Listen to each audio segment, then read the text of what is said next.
Hello viewers, অচ্যুতদার free coaching চ্যানেলে তোমাদের সকলকে স্বাগত জানাই। আজকের এই ভিডিওতে তোমরা যারা ওয়েস্ট বেঙ্গল স্টেট ইউনিভার্সিটিতে ফার্স্ট সেমিস্টারে হিস্ট্রি অনার্সে পড়ছো, তোমাদের যে DS1 পেপারটি রয়েছে বা CC1, এই পেপারটির যে শর্ট কোশ্চেন, সেই শর্ট কোশ্চেনের অ্যান্সার নিয়ে আলোচনা করছি এই ভিডিওতে। ভারতবর্ষে প্রাগৈতিহাসিক যুগের সূচনা কবে? উত্তর হবে পুরা প্রস্তর যুগে। পরেরটি, ভারতবর্ষে কখন লিখিত লিপির সন্ধান পাওয়া যায়? উত্তর হবে খ্রিস্টপূর্ব 3য় এবং 2য় সহস্রাব্দে। ভারতবর্ষে কবে থেকে ঐতিহাসিক যুগ শুরু হয়? খ্রিস্টপূর্ব 6ষ্ঠ শতক থেকে। কোন সময় থেকে ভারতের অভ্যন্তরে লিপির ব্যবহার শুরু হয়েছে? খ্রিস্টপূর্ব 6ষ্ঠ শতকের মাঝামাঝি। পরেরটি দেখো, কোন সময়ে ভূতাত্ত্বিক আধুনিক বা হলোসিন যুগের সূচনা? উত্তর হবে আনুমানিক খ্রিস্টপূর্ব 10,000 অব্দে। পরেরটি, আধুনিক মানব প্রজাতির প্রত্যক্ষ পূর্বসূরি হিসেবে গণ্য করা হয় কোন মানব প্রজাতিকে?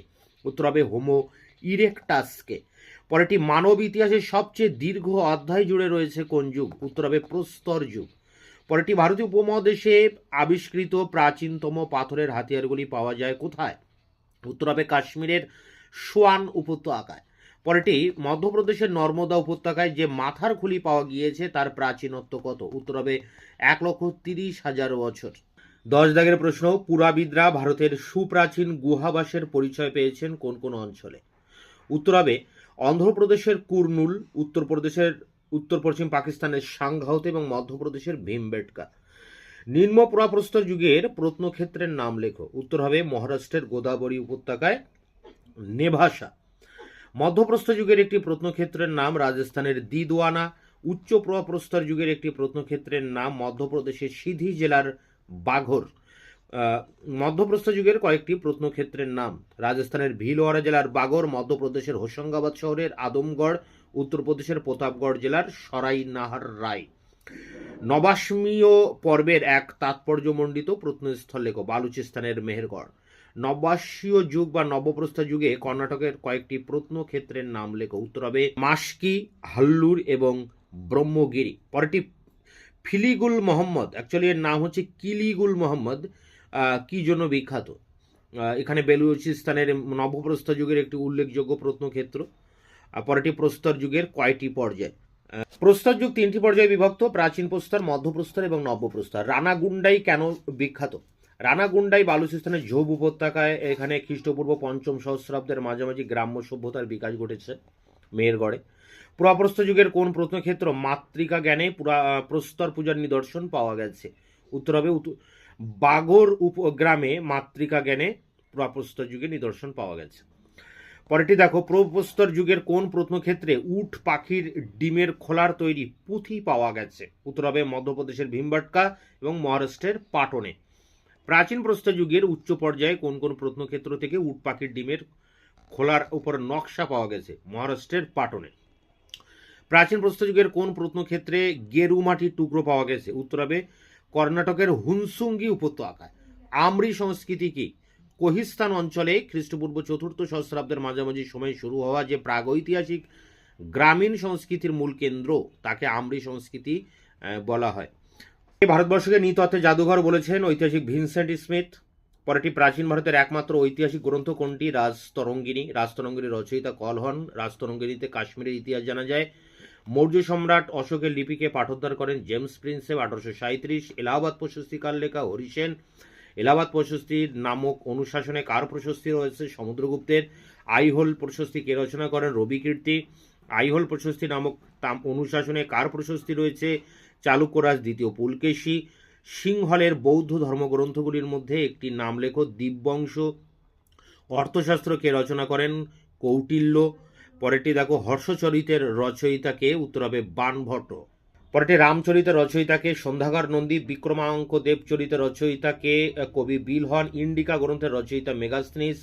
হাতিগুম্ফা কার আমলের? উত্তর হবে কলিঙ্গরাজ খারবেল।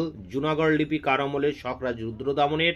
নাসিক প্রশস্তি কোন রাজার কীর্তি রয়েছে? গৌতমীপুত্র সাতকর্ণীর। প্রাচীন ভারতবর্ষের সম্বন্ধে একজন রোমান লেখকের নাম হবে প্লিনি। আলবেরুনি ভারত সম্বন্ধে গ্রন্থটি রচনা করেন, তার নাম তহকিক ই হিন্দ বা কিতাব উল হিন্দ। এই গ্রন্থের আসল নাম তহকিকি মলিল হিন্দ মিস মক্কাল মকবুল ফিল অক্কাল আও মারধল। সংক্ষেপে তহকিকি হিন্দ বা কিতাব উল হিন্দ। কোন গ্রন্থে ভারত কথাটির উল্লেখ পাওয়া যায়। বিষ্ণু পুরাণে পৃথিবীর ক্ষুদ্র সংস্করণ কোন দেশকে বলা হয়? ভারতবর্ষকে। কোন লিপি থেকে আর্যদের কথা জানা যায়? আনাতোলিয়ায় প্রাপ্ত, এশিয়ার আনাতোলিয়ায় প্রাপ্ত বোঘাজকই শিলালিপি থেকে। নানঘাট শিলালিপি কে কোথায় করেন? প্রথম সাতকর্ণীর স্ত্রী নাগনিকা বা নয়নিকা। নানঘাট শিলালিপিতে কোন রাজার কীর্তি রয়েছে? প্রথম সাতকর্ণের। ভিত্রি লিপি থেকে কোন রাজার কথা জানা যায়? স্কন্দগুপ্তের। খালিমপুর তাম্রশাসন থেকে কার কীর্তি জানা যায়? ধর্মপাল। তাঞ্জোর লিপি থেকে কোন রাজার কাহিনী জানা যায়? রাজেন্দ্র চোল। কলিঙ্গরাজ খারবেলের কোন কথা কোন লিপি থেকে জানা যায়? হাতিগুম্ফা লিপি। বিদেশি পর্যটকদের রচনার প্রধান ত্রুটি কি? তারা প্রধান ত্রুটি হচ্ছে ভারতীয় ভাষা সংস্কৃতি সম্পর্কে তারা অজ্ঞ ছিলেন। ইতিহাসের উপাদান হিসাবে অধিকতর নির্ভরযোগ্য কোন উপাদান? প্রত্নতাত্ত্বিক উপাদান। পরেরটি, ইতিহাসের উপাদান হিসাবে স্থাপত্য ভাস্কর্য বলতে কি বোঝো? ইতিহাসের উপাদান হিসাবে স্থাপত্য ভাস্কর্য বলতে বিভিন্ন খনন কার্যের ফলে প্রাপ্ত শহর বা সভ্যতার ধ্বংসাবশেষ, মন্দির, মূর্তি, তৈজসপত্র, পোড়ামাটি দ্রব্যের নিদর্শন সমূহকে বোঝায়।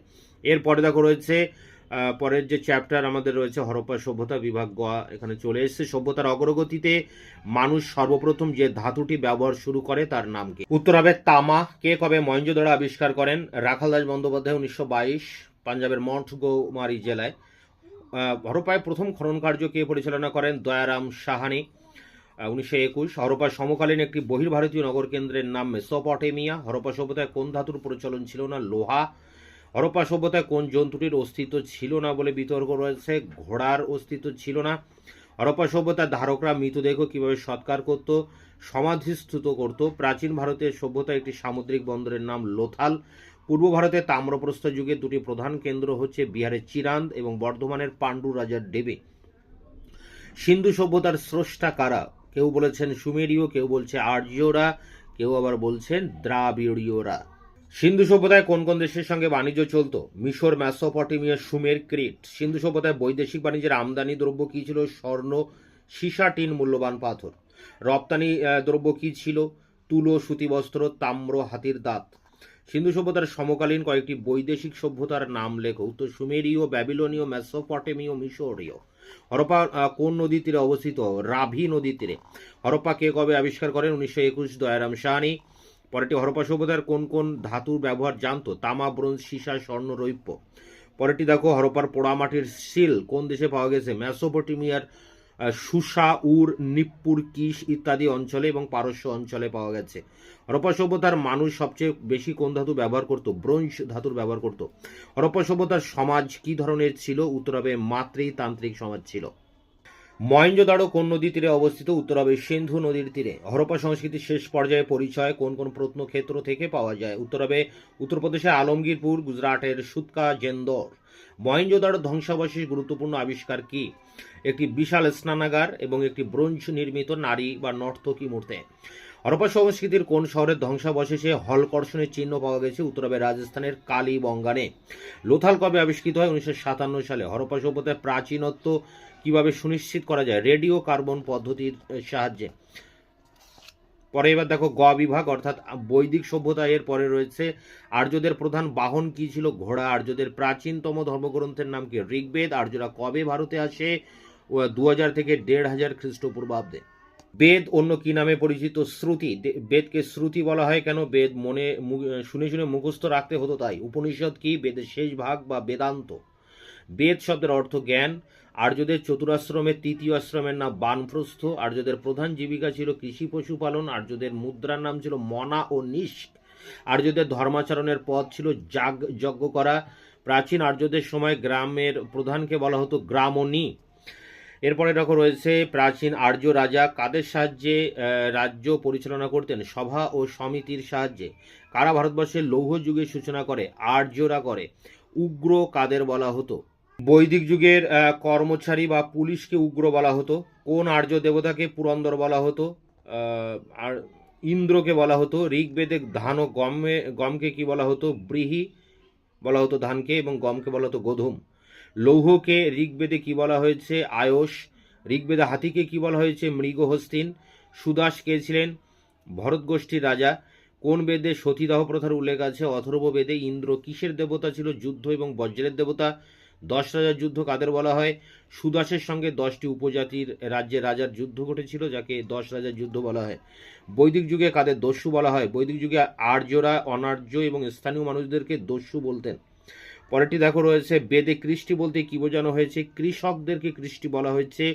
ঋগ বৈদিক যুগে কোন নারী দেবী সূক্ত রচনা করেন?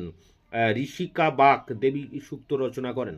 গাবিষ্টি কি? গবাদি পশুর জন্য যে যুদ্ধ, তাকে ঋগ্বেদে বলা হয়েছে গাবিষ্টি। অথর্ববেদে উল্লেখিত বিপদ কথাটির অর্থ কি? পরবর্তী বৈদিক যুগে ব্যবসা বাণিজ্যের জন্য সমুদ্র যাত্রার সময় যাতায়াতের পথ যে সর্বদা সুগম ছিল না, তা বোঝাতে অথর্ববেদে বিপদ অর্থাৎ বন্ধুর পথ কথাটি ব্যবহার করা হয়েছে। কাকে বলিহৃদ বলা হয়েছে? পরবর্তী বৈদিক সাহিত্যে রাজার অন্যতম অভিধান হয়েছিল বলিহৃদ, যার অর্থ বলি বা কর আহরণকারী ব্যক্তি। শতপথ ব্রাহ্মণে উল্লেখিত কুশী দিন বলতে কাকে বোঝানো হয়েছে? শতপথ ব্রাহ্মণে যে ব্যক্তি ঋণ দিচ্ছে তাকে কুশী দিন বলা বা উল্লেখ করা হয়েছে। এরপরের যে চ্যাপ্টার রয়েছে ষোড়শ মহাজনপদ, খ্রিস্টপূর্ব 6ষ্ঠ শতকের ইতিহাস। খ্রিস্টপূর্ব 6ষ্ঠ শতকে উত্তর ভারতে কয়টি মহাজনপদ ছিল? উত্তর হবে 16টি মহাজনপদ ছিল। বর্তমান উত্তরপ্রদেশের কোন অঞ্চলে কোশল নামে পরিচিত? উত্তর হবে অযোধ্যা। অঙ্গের রাজধানী চম্পা বর্তমান কোথায় অবস্থিত? উত্তর হবে অঙ্গের রাজধানী চম্পা বিহারের অন্তর্গত ভাগলপুরের কাছে অবস্থিত। পরেরটি দেখো, লিচ্ছবিদের রাজধানী কোথায় ছিল? উত্তর হবে বৈশালী। পরেরটি, বিদেহদের রাজধানী কোথায় ছিল? উত্তর হবে মিথিলা। পরেরটি দেখো রয়েছে, হস্তিনাপুর কোন রাজ্যের অন্যতম প্রধান নগর ছিল? উত্তর হবে হস্তিনাপুর কুরু রাজ্যের অন্যতম প্রধান নগর ছিল। মথুরা কোন রাজ্যের রাজধানী ছিল? উত্তর হবে সুরসেন। অসমক রাজ্যটি কোথায় অবস্থিত? উত্তর হবে গোদাবরী নদীর উপত্যকায়। কম্বোজ রাজ্যের রাজধানীর নাম কি? রাজপুর। গান্ধার রাজ্যের রাজধানীর নাম তক্ষশিলা। অবন্তী রাজ্য কোথায় অবস্থিত? মালব মধ্যপ্রদেশে। মগধ সাম্রাজ্যের প্রতিষ্ঠাতা ছিলেন হর্ষঙ্ক বংশের সম্রাট বিম্বিসার। বিম্বিসার কোন উপাধি নেন? শ্রেণিক।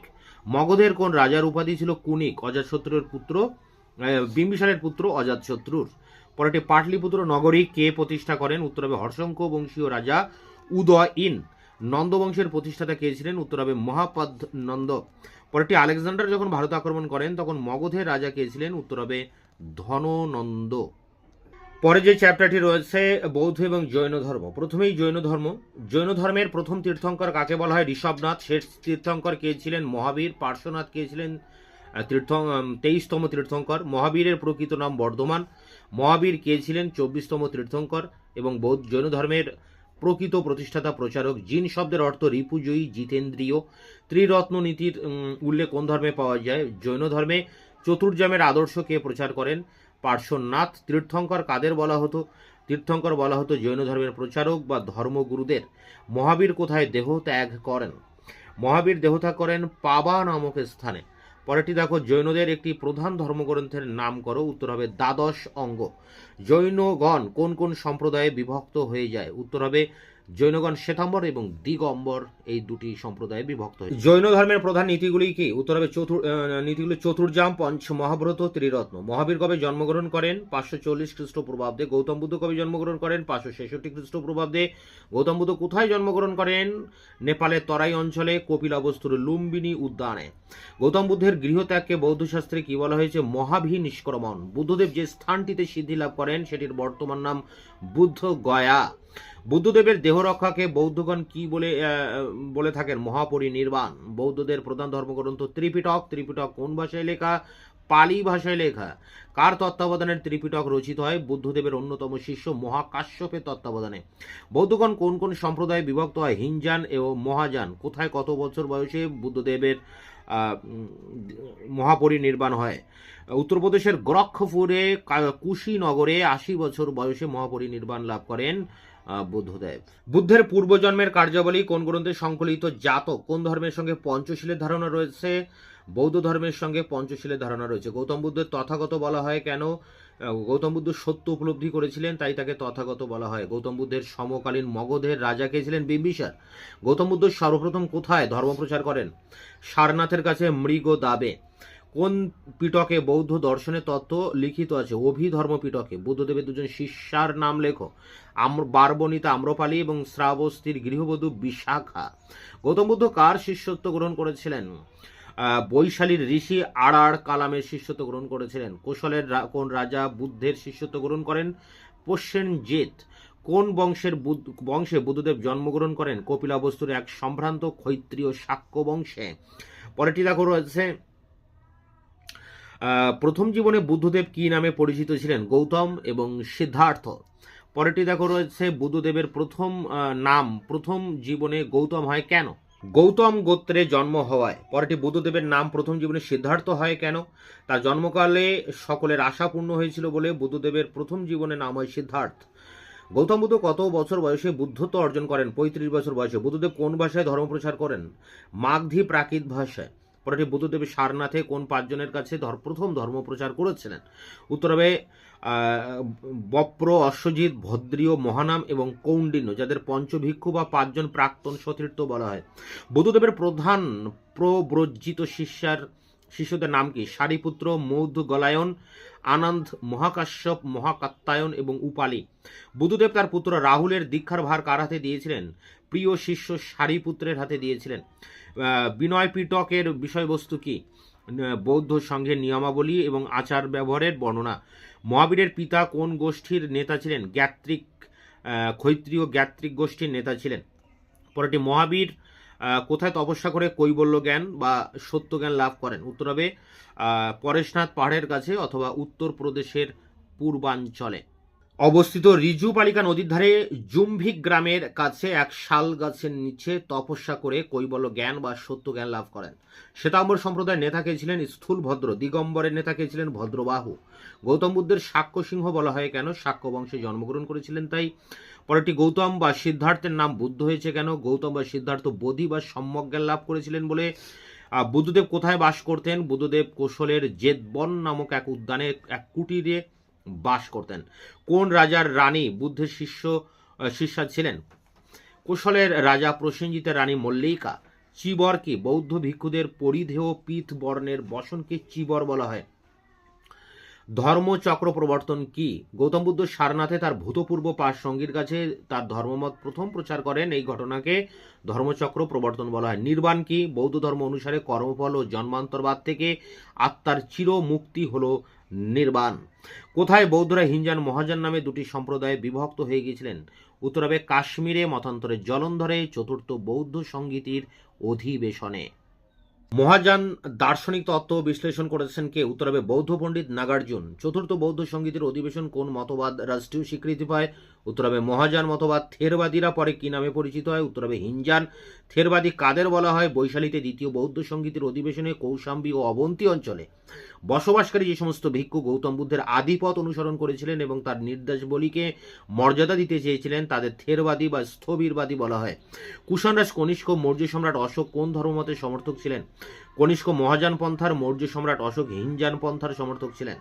পরেরটি হিনজান ও মহাযান সম্প্রদায়ের মধ্যেকার একটি মূল পার্থক্য লেখো। হিনজারা বুদ্ধের মূর্তি পূজায় বিশ্বাস করতেন না, কিন্তু মহাযানীরা বুদ্ধের মূর্তি গড়ে পূজা করতেন। ব্রাহ্মণ্য ধর্ম বিরোধী বৌদ্ধ ধর্ম প্রথম কোথায় প্রচার হয়? উত্তর হবে মগধে প্রচার হয়। ভারতবর্ষের ইতিহাসে বৌদ্ধ ধর্মের অভ্যুদয়কে কোন কোন লেখক কিভাবে দেখেছেন? উত্তর হবে ভারতবর্ষের ইতিহাসে বৌদ্ধ ধর্মের অভ্যুদয়কে কোন কোন লেখক ধর্মের আবরণে শ্রেণী সংঘর্ষের প্রকাশ হিসেবে দেখেছেন। এরপরে দেখো মৌর্য যুগ শুরু হচ্ছে। মৌর্য সাম্রাজ্যের ইতিহাস। প্রথমে রয়েছে মৌর্য বংশের প্রতিষ্ঠাতা কে ছিলেন? উত্তর হবে চন্দ্রগুপ্ত মৌর্য। কবে মগধের সিংহাসনে মৌর্য বংশের প্রতিষ্ঠা হয়? 324 খ্রিস্টপূর্বাব্দে। চন্দ্রগুপ্ত মৌর্যের রাজত্বকাল উল্লেখ করো। 324 থেকে 300 খ্রিস্টপূর্বাব্দ। গ্রিক বর্ণনায় চন্দ্রগুপ্ত মৌর্যকে কি নামে অভিহিত করা হয়েছে? স্যান্ড্রোকোট্টাস। কোন গ্রন্থে চন্দ্রগুপ্ত মৌর্যকে বৃষল কুলহীন বলা হয়েছে? মুদ্রা রাক্ষস নাটকে। চন্দ্রগুপ্ত মৌর্যের কোথায় মৃত্যু হয়েছিল? মহীশূরের শ্রবণ বেলগোলায়। চন্দ্রগুপ্ত মৌর্য কোন বংশের সন্তান ছিলেন? উত্তর হবে গোরক্ষপুর জেলার পিপ্পিলি বনের ক্ষত্রিয় মৌর্য বংশের সন্তান। চাণক্যের প্রকৃত নাম কি ছিল? বিষ্ণুগুপ্ত। বিন্দুসারের শাসনকাল কি ছিল? 300 থেকে 373 খ্রিস্টপূর্বাব্দ। বিন্দুসার কি উপাধি নেন? উত্তর হবে অমিত্রঘাত। পরেরটি কখন কলিঙ্গ যুদ্ধ ঘটেছিল? 261 মতান্তরে 260 অব্দে। পরেরটি দেখো মৌর্য যুগে সীতা বলতে কি বোঝানো হয়? রাষ্ট্রীয় সরকারি জমিকে সীতা বলা হয়। শেষ মৌর্য রাজার নাম কি? উত্তর হবে বৃহদ্রথ। চন্দ্রগুপ্ত মৌর্যের রাজত্বকালে কোন গ্রিক দূত এদেশে এসেছিলেন? গ্রিক দূত মেগাস্থেনিস। চন্দ্রগুপ্ত মৌর্য শেষ জীবনে কোন ধর্ম গ্রহণ করেন? জৈন ধর্ম। অশোক কবে সিংহাসনে বসেন? 269 খ্রিস্টপূর্বাব্দে। কে প্রিয়দর্শী উপাধি গ্রহণ করেন? সম্রাট অশোক। অশোক কার কাছে বৌদ্ধ ধর্ম গ্রহণ করেন? বৌদ্ধ ভিক্ষু উপগুপ্ত। শুঙ্গ বংশের প্রতিষ্ঠাতা কে ছিলেন? উত্তর হবে পুষ্যমিত্র শুঙ্গ। পরেরটি দেখো রয়েছে মৌর্য সাম্রাজ্যের অন্তর্গত উত্তরাপথ প্রদেশের রাজধানী কি ছিল? তক্ষশিলা। মৌর্য যুগে জেলাকে বলা হতো আহার। মৌর্য যুগে সামরিক বিভাগের প্রধানকে বলা হতো বলাধ্যক্ষ বা সেনাপতি। রাজস্ব বিভাগের প্রধান কে ছিলেন? সমাহর্তা। মৌর্য যুগে কারা বিভাগের প্রধান ছিলেন? প্রশাস্তা। মেগাসনিস পদস্থ কর্মচারীদের মধ্যে কাদের কথা বিশেষ করে উল্লেখ করেছেন? এগ্রোনোমায় ও অস্টিনোমায়। এগ্রোনোমায় কোন প্রশাসনিক কাজের সাথে যুক্ত ছিলেন? নদীর তত্ত্বাবধান, সেচের জন্য সংরক্ষিত জলাধার পরিদর্শন, জমি জরিপ, কর আদায়।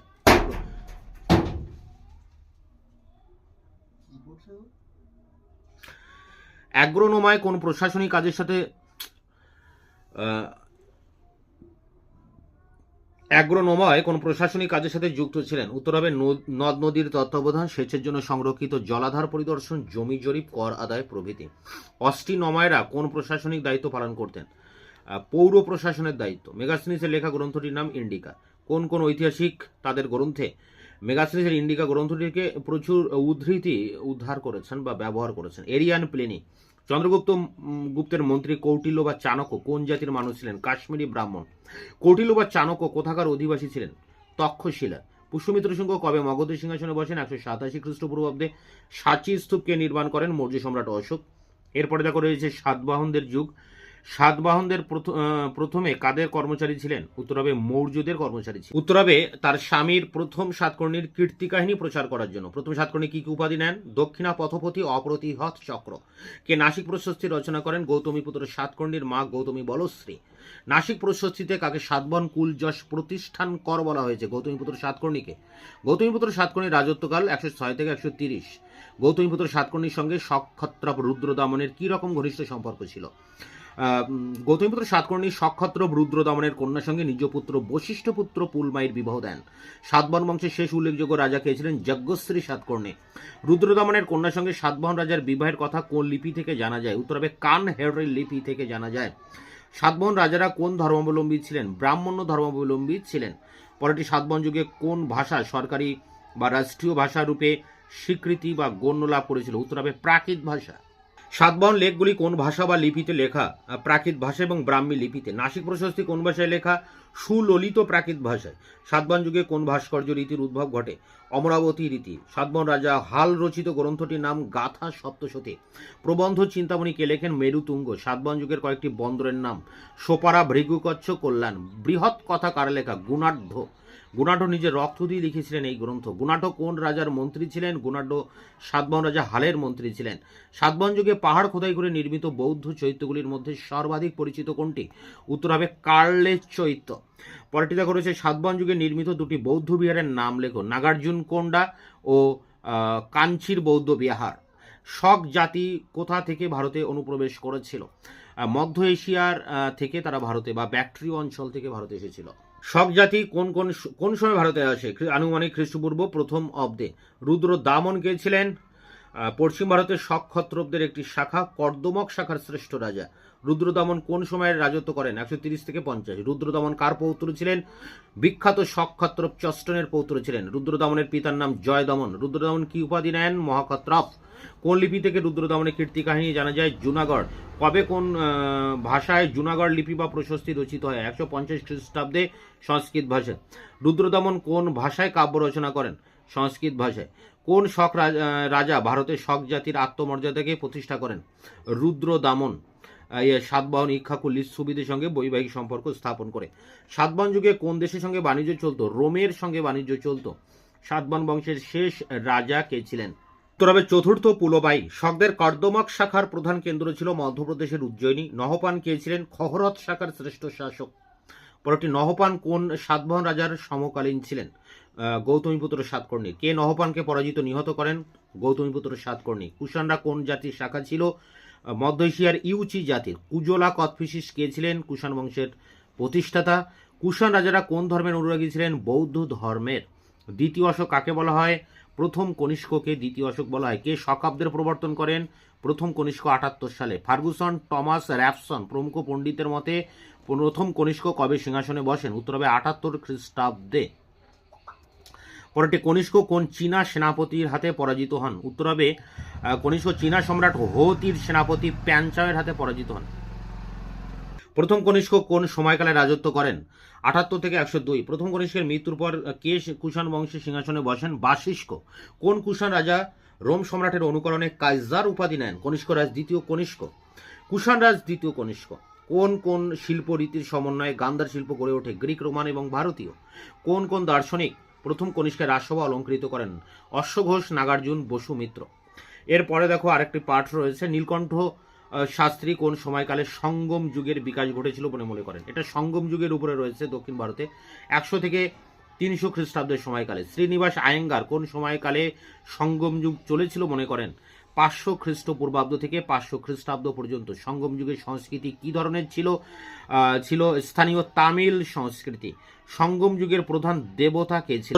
মুরুগান বা সুব্রহ্মণ্যর। শ্রীনিবাস আয়েঙ্গারের মতে সঙ্গম সাহিত্যের কয়টি অঙ্গ রয়েছে? 3টি অঙ্গ রয়েছে, যেমন পথত্তু পাত্তু বা বর্ণনামূলক 10টি কবিতা, এত্তু থৈকই বা অষ্ট সংকলন এবং পদি নেলকিলকনকক বা অষ্টদশ নীতিমূলক কবিতা গ্রন্থ। কে স্তবকের একটি কবিতা মল্লই পদুক দাম রচনা করেন? উত্তর হবে কৌশিকনার। পরেরটি বর্ণনামূলক কবিতা তিরুমরুকাত্তুক্রুপদ্বৈ, যেটি দেবতা মুরুগুর প্রশস্তি, সেটি কার রচনা বা কে রচনা করেন? উত্তর হবে নক্কিকর। সঙ্গম সাহিত্যের অষ্ট সংকলনের কাব্যগুলি রচয়িতা কবিদের মধ্যে দুজনের নাম উল্লেখ করো। কপিলর এবং অবৈব। সঙ্গম সাহিত্য বলতে কি বোঝায়? তামিল কবি পরিষদের সঙ্গম বলা হয় পরিষদকে। এই সঙ্গমে অনুমোদিত তামিল কবিদের রচিত কবিতাকে সঙ্গম সাহিত্য বলা হয়, যেগুলির সময়কাল 500 খ্রিস্টপূর্বাব্দ থেকে 500 খ্রিস্টাব্দ। সঙ্গম যুগের শ্রেষ্ঠ গ্রন্থের নাম কি? এত্তুথোকই বা অষ্ট সংকলন। চোলরাজ কারিকলের রাজ্য জয়ের বিবরণ পাওয়া যায় কোন কবিতায়? উত্তর হবে উরুত্তিরঙ্গন্নলার রচিত পট্টিন্নপাল্লাই কবিতায়। প্রথম সঙ্গম কোথায় স্থাপিত হয়? এটি হবে প্রাচীন মাদুরাই শহরে। দ্বিতীয় সঙ্গম কোথায় অবস্থিত হয়? এই ছিল, তোমরা যারা ওয়েস্টবেঙ্গল স্টেট ইউনিভার্সিটিতে ফার্স্ট সেমিস্টারে পড়ছো, তোমাদের যে DS1 পেপারটি রয়েছে সেই পেপারটির শর্ট কোশ্চেন, এগুলো তোমরা সংগ্রহ করে পরীক্ষার প্রস্তুতি নাও। দেখা হচ্ছে অন্য ভিডিও ক্লাসে। ততক্ষণে চ্যানেলকে সাবস্ক্রাইব করে রাখবে, বন্ধুদের কাছে শেয়ার করবে। ভিডিওটি ভালো লাগলে অবশ্যই এটা লাইক দেবে।